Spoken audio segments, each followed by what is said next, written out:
Hey guys, welcome to our channel. இன்னைக்கு இந்த வீடியோல பால் கொழுக்கட்டை எப்படி செய்யலாம்ன்றதை பார்க்கலாம். அதுக்கு 2 கப் அரிசி மாவு நான் அளந்து எடுத்துக்கிறேன்.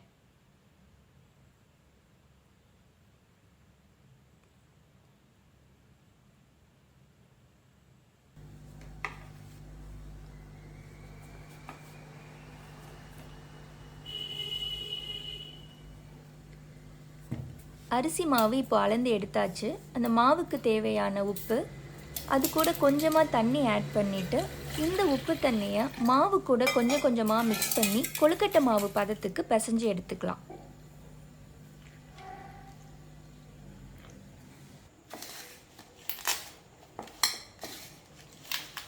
ஃபஸ்ட்டே தண்ணி அதிகமாக சேர்த்துடாதீங்க, கொஞ்சம் கொஞ்சமாக ஆட் பண்ணி கொழுக்கட்டை மாவு பதத்துக்கு பிசைஞ்சு எடுத்துக்கலாம்.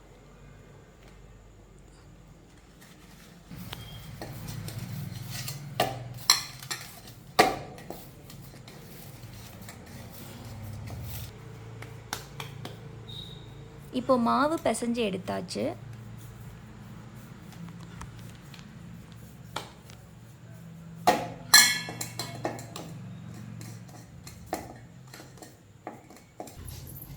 மாவு ரெடியானதுக்கப்புறமா பாயசத்துக்கு தேவையான பாசிப்பருப்பு எடுத்துக்கலாம். 2 கப் மாவுக்கு நான் 1/2 கப் பாசிப்பருப்பு எடுத்திருக்கேன்.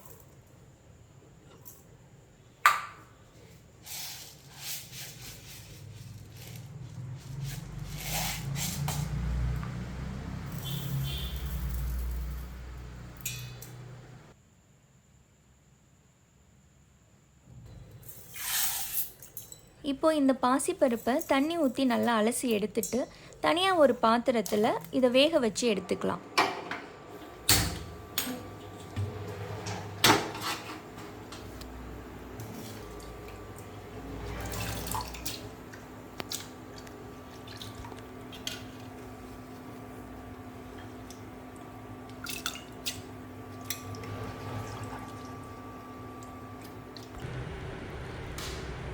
பருப்பு அங்கே வெந்துட்டுருக்க அந்த கேப்பில் நம்ம மாவு எடுத்து கொஞ்சம் கொஞ்சமாக கொழுக்கட்டை உருட்டி எடுத்துக்கலாம். கொழுக்கட்டை ரொம்ப பெருசாகவும் இல்லாமல் ரொம்ப குட்டியாகவும் இல்லாமல் ஓரளவு நார்மலாக நம்ம உருட்டி எடுத்துக்கலாம். அதுதான் பார்க்குறதுக்கும் நல்லாயிருக்கும், சாப்பிட்றதுக்கும் நல்லாயிருக்கும். ரொம்ப பெருசாக நம்ம உருட்டிட்டோம் அப்படின்னா அது சாப்பிட்றதுக்கு அவ்வளோவா நல்லா இருக்காது.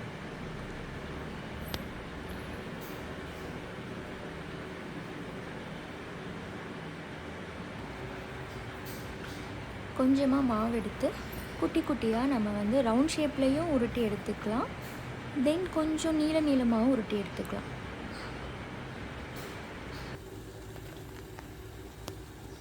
இப்போ பருப்பு நல்லா வெந்துடுச்சு.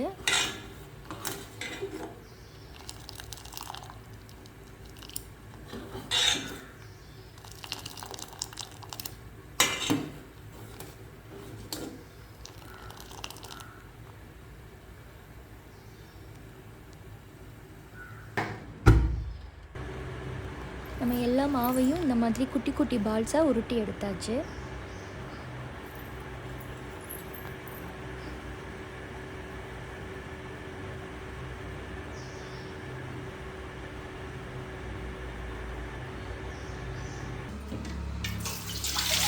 இப்போ கொழுக்கட்டை ரெடி ஆயிடுச்சு. அதை வேக வைக்கிறதுக்கு ஒரு இட்லி பாத்திரத்தில் தண்ணி ஊற்றி நல்ல கொதி வந்ததுக்கப்புறமா நம்ம உருட்டி வச்ச கொழுக்கட்டையெல்லாம் அதில் சேர்த்துடலாம். தண்ணி நல்லா சூடாக இருக்கணும், அப்போ தான் கொழுக்கட்டையெல்லாம் கரையாமல் நல்லா வேகும். இப்போ நல்லா கொதி வந்துடுச்சு. கொதி வந்ததுக்கப்புறமா கொழுக்கட்டையெல்லாம் நம்ம அதில் சேர்த்துடலாம்.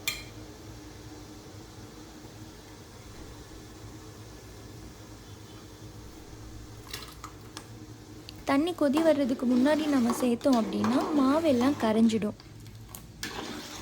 இப்போ இது நல்லா வேகட்டும். இதுக்கு தேவையான இனிப்பு நம்ம ரெடி பண்ணி எடுத்துக்கலாம். அதுக்கு 4 வெல்லம் எடுத்திருக்கேன். 4 வெல்லம் எடுத்துட்டு அதை நல்லா இடித்து வச்சுக்கலாம்.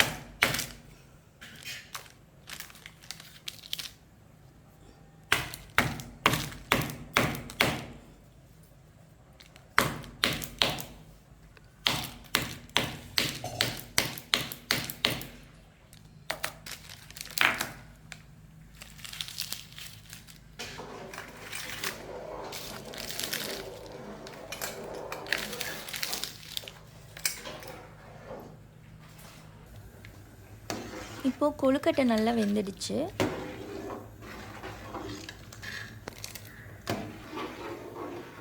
கொழுக்கட்டை நல்லா வெந்ததுக்கப்புறமா நம்ம வேக வச்சுருந்தோம் இல்லையா பாசிப்பருப்பு, அதை இப்போ இது கூட ஆட் பண்ணிடலாம்.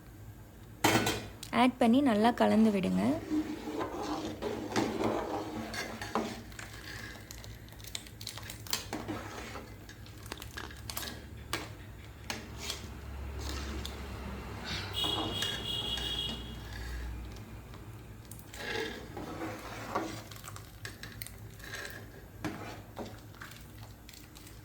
இப்போ கொஞ்சமாக அரிசி மாவு எடுத்துகிட்டு அது கூட தண்ணி மிக்ஸ் பண்ணி நல்லா கரைச்சிக்கோங்க.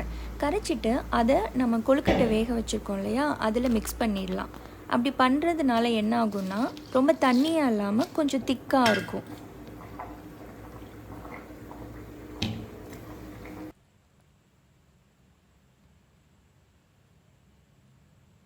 நல்லா அரிசி மாவை கட்டி இல்லாமல் கரைச்சி எடுத்துக்கணும்.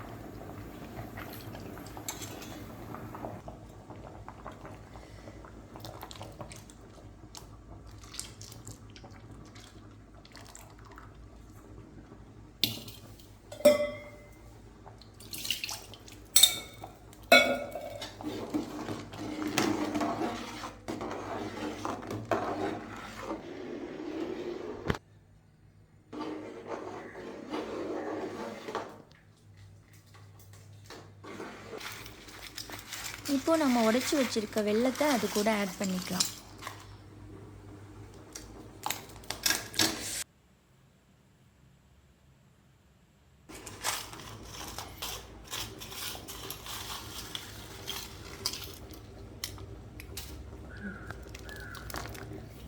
ரெண்டு கப் மாவு, அரை கப் பாசிப்பருப்பு எடுத்திருந்தேன். அதுக்கு 4 கப் வெல்லம் எடுத்திருக்கோம்.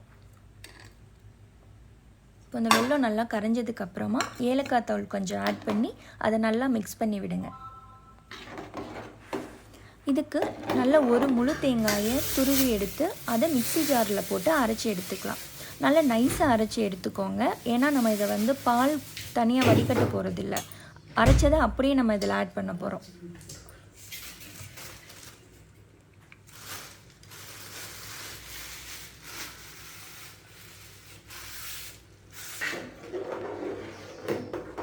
கொஞ்சமாக தண்ணி ஊற்றி நல்ல நைஸாக அரைச்சி எடுத்துக்கலாம்.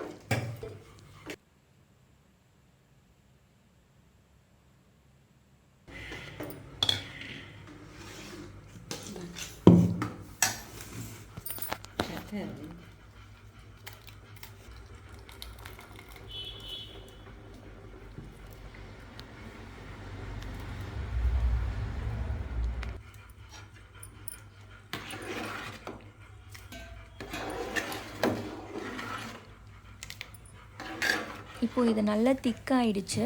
இதில் நம்ம அரைச்சி எடுத்த தேங்காயை அப்படியே சேர்த்துடலாம்.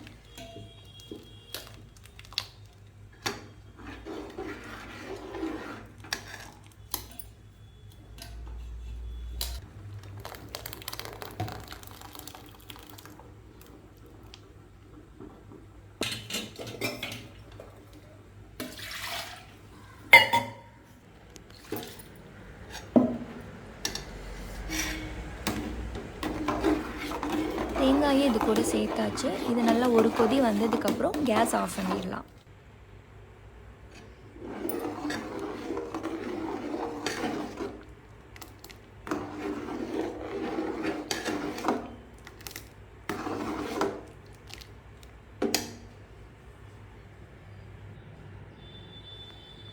அவ்வளோதான், பால் கொழுக்கட்டை ரெடி ஆயிடுச்சு.